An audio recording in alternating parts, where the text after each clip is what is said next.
Hoyle, an English astronomer, once stated that space isn't remote at all.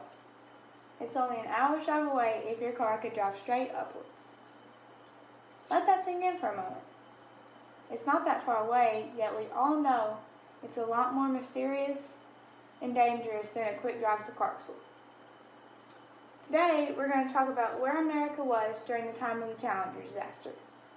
Next, we're going to talk about why the flight was so special, and then what went wrong that day. To begin, we're going to talk about where America was at this time.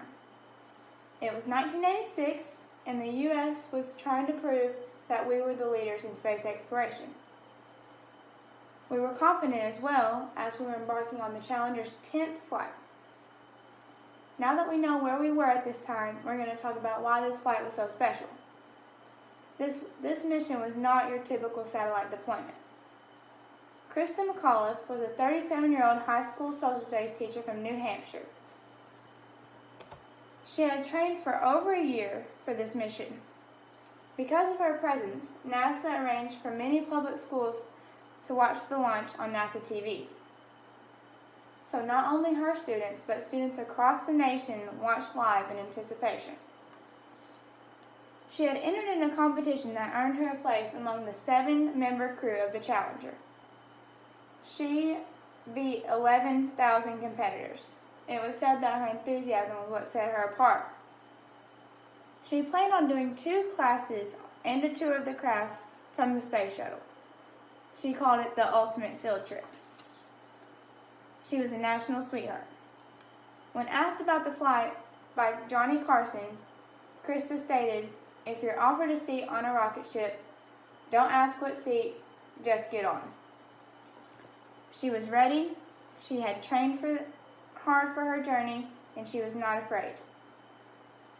Now that we know why this flight was so special, we're going to talk about how it all played out. The initial flight was scheduled for January 22, 1986, but weather concerns pushed it back 2 times. Then, repairs delayed it yet again. January 27th, the day before the big launch, NASA had received several warnings that the temperature at launch was going to be far below the approved temperature for many major components of the craft.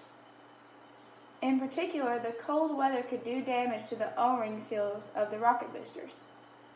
Despite the warnings, the flight was approved, and a mere 73 seconds into flight, both the primary O-rings have failed, causing an explosion in the fuel tank. All 7 crew members were killed as the country watched in horror and disbelief. Immediately, an investigation was held, and among those investigating were Neil Armstrong, the first man on the moon, and Sally Ride, the first American woman in space. The program was suspended for roughly 3 years after the accident. So to conclude, with all factors combined, yes, this mission was a failure. But this failure had taught us so much information that has benefited us ever since. Those 7 astronauts' braveries let us learn that cold weather has an obvious correlation with O-ring failure. This, in turn, saved lives for future flights. In President Ronald Reagan's eulogy for the Challenger astronauts, he said, "Sometimes, when we reach for the stars, we fall short, but we must pick ourselves up again and press on despite the pain." This was not the end of space exploration, it was only the beginning. Thank you.